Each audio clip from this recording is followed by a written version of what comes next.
Most Azure File Sync environments today are quietly rotting under the surface, still running on expired security models, and nobody's talking about it. The reason? It still syncs. The files move, the dashboards stay green, and the admins congratulate themselves for maintaining stability. Meanwhile, the authentication layer holding that whole operation together is held together by string and nostalgia. Here's the thing. Azure File Sync was secure enough 10 years ago. Back then, Azure didn't have managed identities, and certificates and shared access keys were about the only trick in the book for proving who's who. But we are no longer in that era, and the bad guys have noticed that your neatly organized file synchronization setup can be hijacked by anyone with the right piece of leaked data. A shared key or expired certificate doesn't care who's holding it. It just opens when presented. That's not identity, that's superstition. Yet administrators cling to it, lulled by the fact their dashboards haven't exploded. Yet, yes, by all means, let's secure a hybrid cloud link using 199's authentication practices.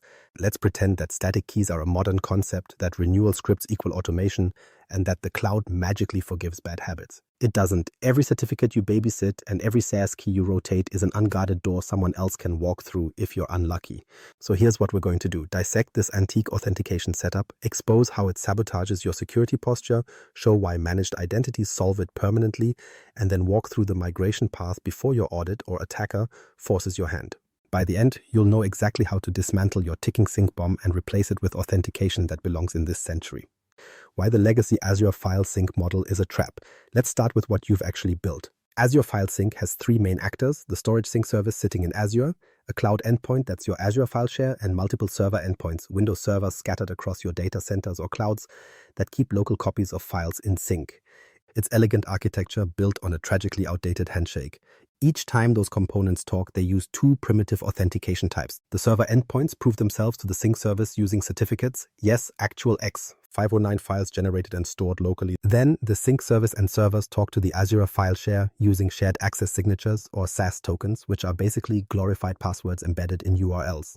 Back when Azure was young, this made sense. There was no Entra ID integration for backend services, no way to assign a dynamic identity to a process. Certificates and SAS tokens were necessary evils, a temporary patch to make cross-cloud communication possible. But temporary became permanent the moment administrators accepted certificate renewal as a routine life process instead of a design flaw.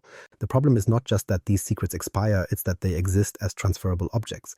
Nothing binds them to a particular machine or application. Anyone or anything with possession of that file or token can impersonate your legitimate server. Think of a SAS key as the master key to your office building. It doesn't check fingerprints. Whoever has it can stroll straight into the CEO's office and start photocopying documents. And when administrators copy those keys into scripts, store them in secured shares, or accidentally log them in plaintext backups, they become artifacts scattered across the network like breadcrumbs for attackers. Operationally, this model is exhausting. 6 separate URLs must be allowed through firewalls just for certificate handling.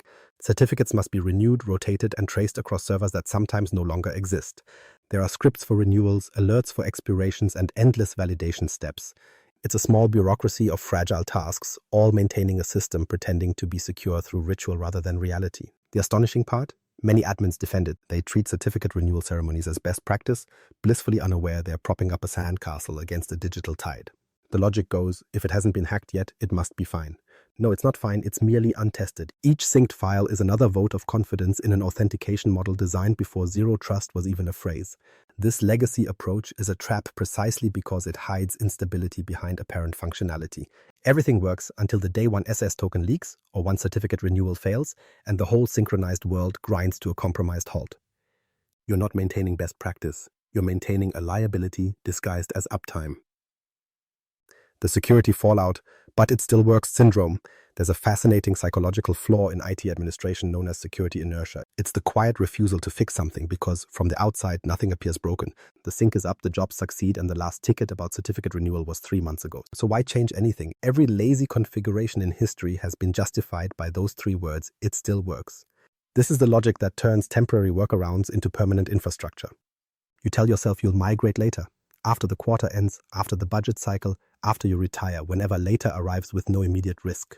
Congratulations, you just created a time bomb with quarterly reporting. Every key, every certificate, every unattended secret renewal job, each one is a countdown timer quietly ticking toward failure or exposure. Security debt behaves exactly like financial debt: small, invisible interest that multiplies while you sleep. The older your system, the higher the interest rate. And with certificates and SAS tokens, the interest compounds every time someone copies a key into a PowerShell script or stores a certificate backup in an admin tools folder with everyone. Read access. File sync doesn't need to break outright. All it takes is one stale export to cross the wrong boundary. Consider a real-world scenario. A company keeps its Azure File Sync untouched for years. The SAS token that authenticates to their file share is periodically printed in backup logs by a verbose script. Nobody notices because the logs are internal. Then one day, an intern clones that Git repo to test something, and the logs travel with it. A curious tester discovers a line that looks like gibberish but validates beautifully as a SAS token. 10 minutes later, that token is placed into an Azure Storage Explorer, and the entire cloud share starts silently replicating to a rogue endpoint. No alarms, no noise, just unauthorized access through perfectly valid credentials, because to the system, the gate opened with the right key. It never asked who held it. And that's the absurdity. The old model doesn't know who. It only knows that you presented a valid certificate, that you included a proper key. There's no notion of identity, no policy enforcement, no conditional access logic that can say this server isn't supposed to be here. Modern Azure security principles, passwordless authentication, managed tokens, just-in-time access are built on dynamic trust evaluation. The legacy sync model is built on blind acceptance. It assumes all secrets are equal and forever trustworthy once provisioned. Attack vectors blossom in that assumption. Shared access signatures can be reused across tenants or subscriptions if not isolated correctly. They survive backups, they cross environments, they don't expire unless explicitly rotated. Certificates have man-in-the-middle potential during renewal or misconfiguration. Even the validation URLs, those 6 endpoints you opened through the firewall, represent potential surfaces to probe. And when the inevitable breach occurs, the impact isn't abstract. A stolen SAS token isn't a hypothetical risk, it's a compliance nightmare. You've effectively enabled cross-tenant data exfiltration using your own credentials. Legal departments get involved. Regulatory reporting eats weeks of productivity. Financial penalties follow.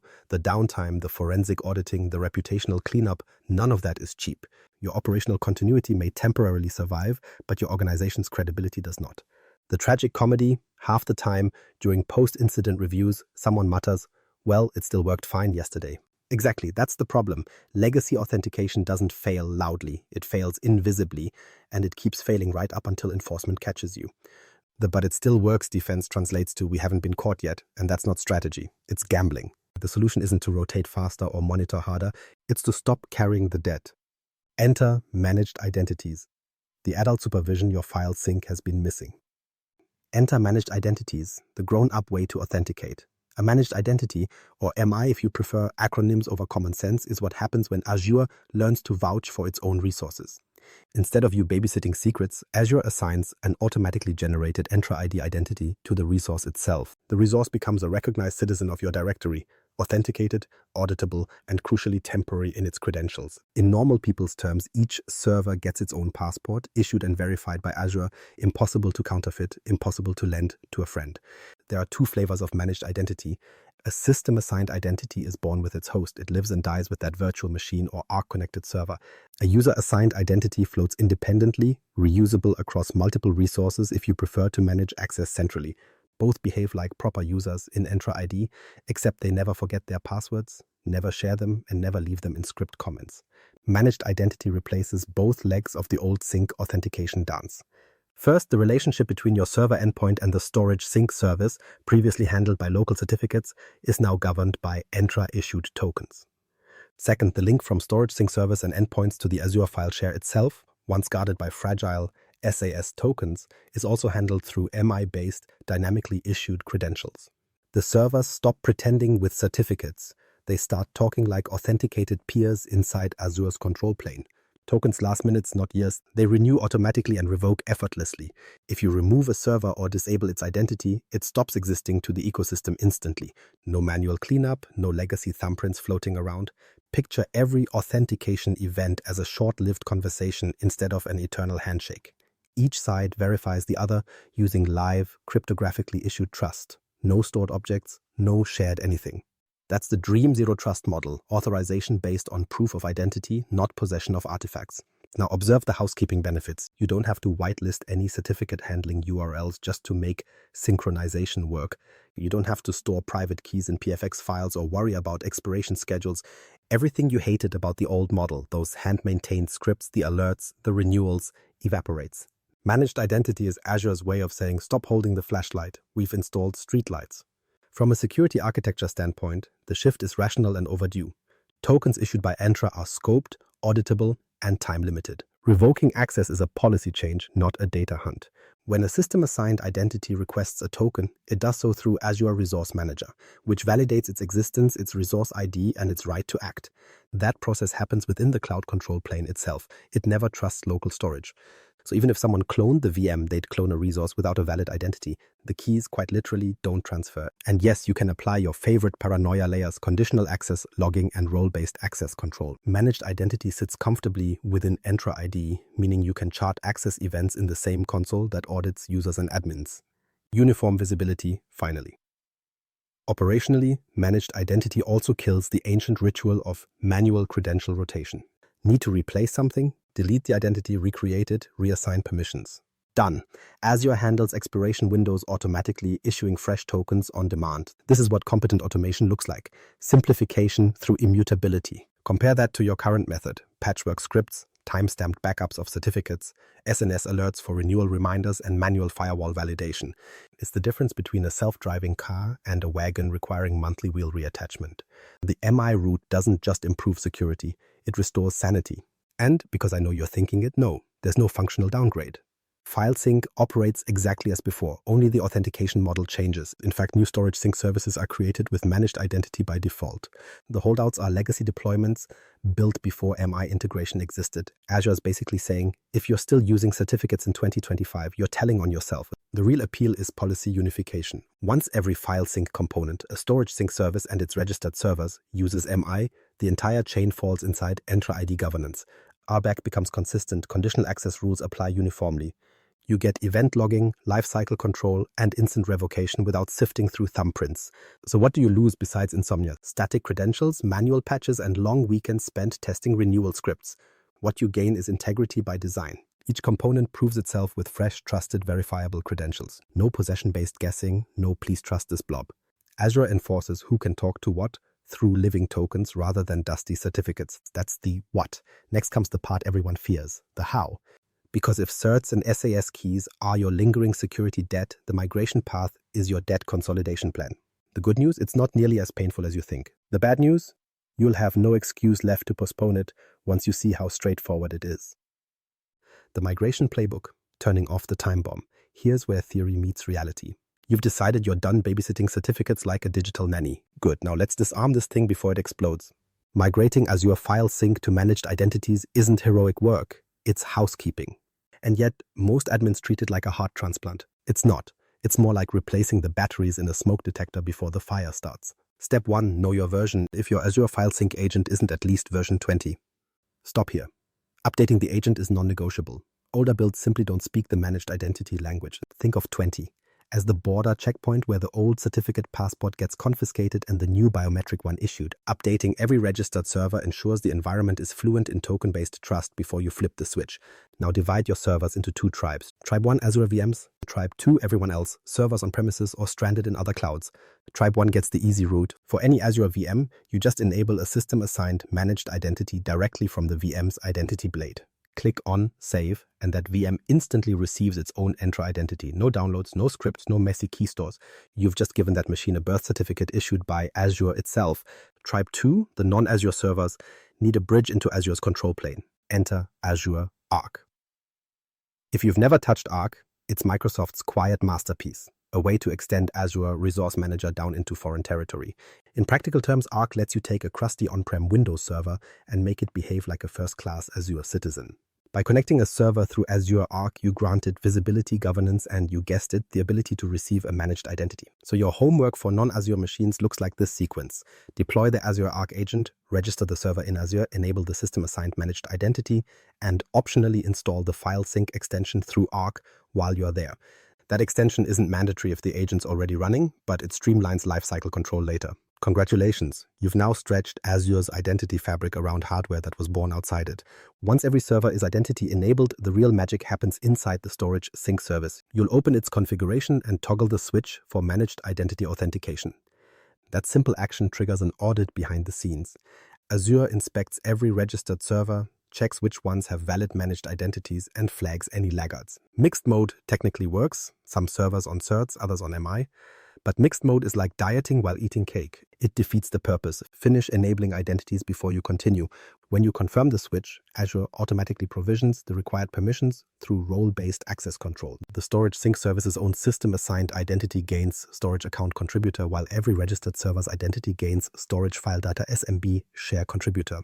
Translation: the service can manage, the servers can synchronize. You no longer assign keys or distribute roles by hand. Azure does the delegation through policy, not pity.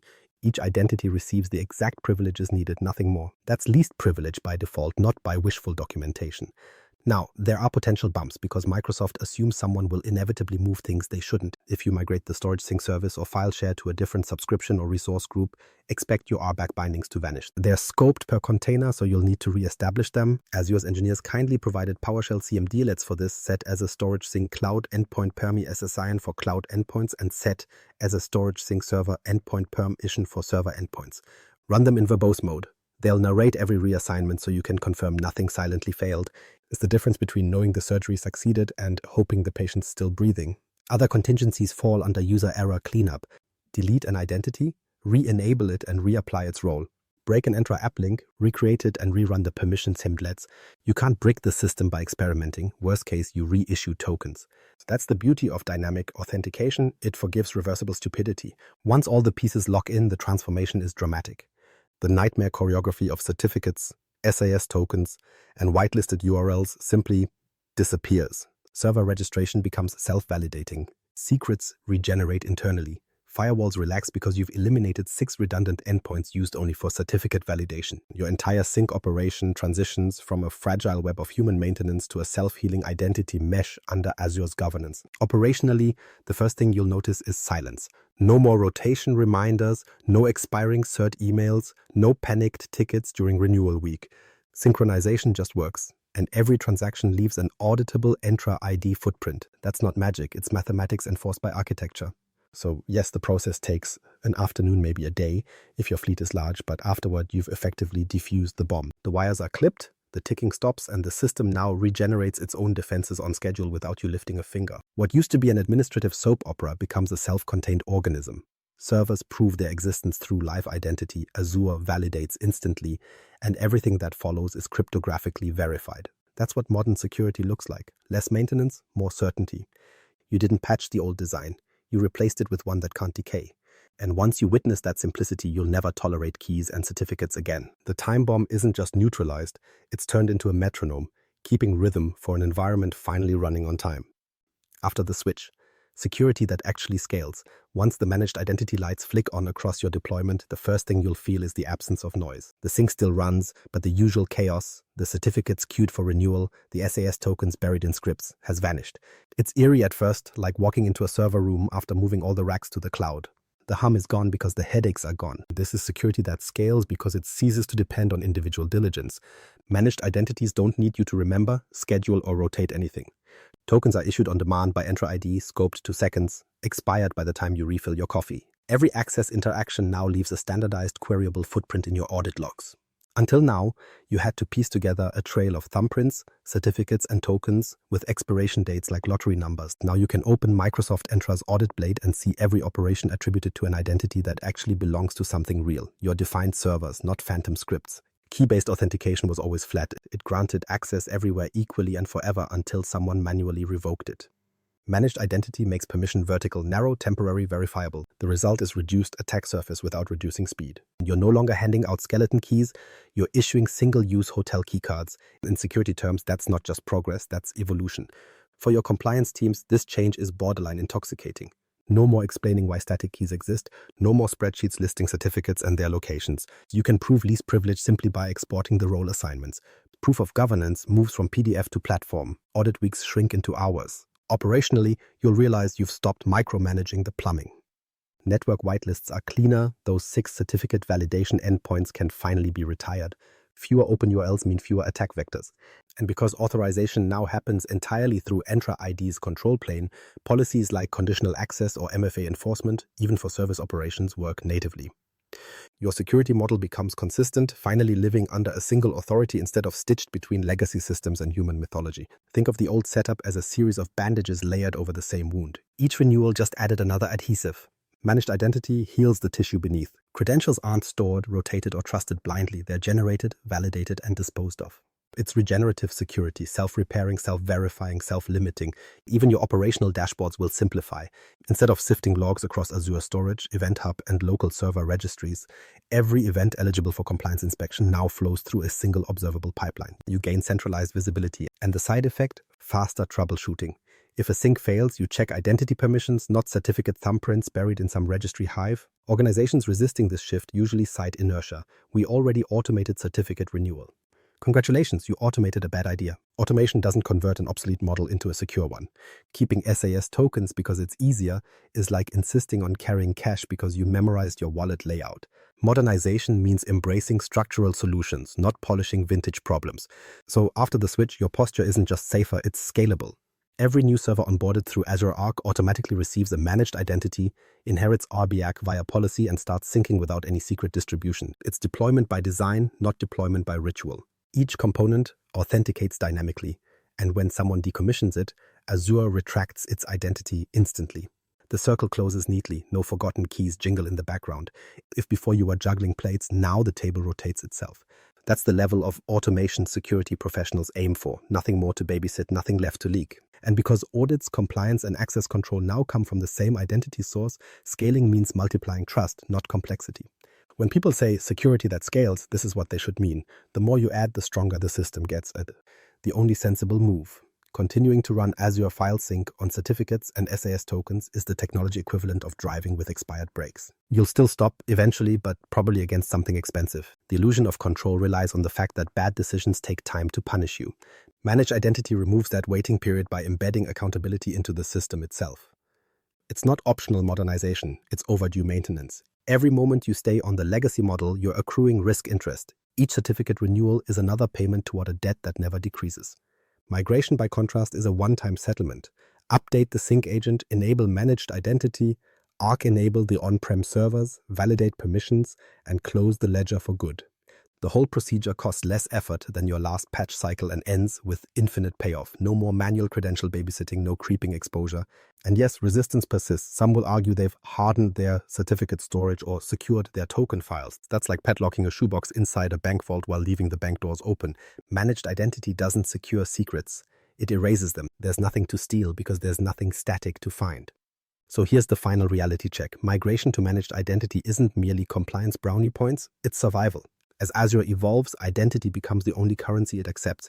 You can upgrade by choice now, or you can upgrade later under audit pressure or after an incident report forces your hand. Either way, the move is inevitable. Do it deliberately. Modernize, document, and walk away knowing your synchronization layer finally authenticates with adult credentials. Entropy wins unless you choose structure. Subscribing is structure. Press follow and convert curiosity into a reliable signal.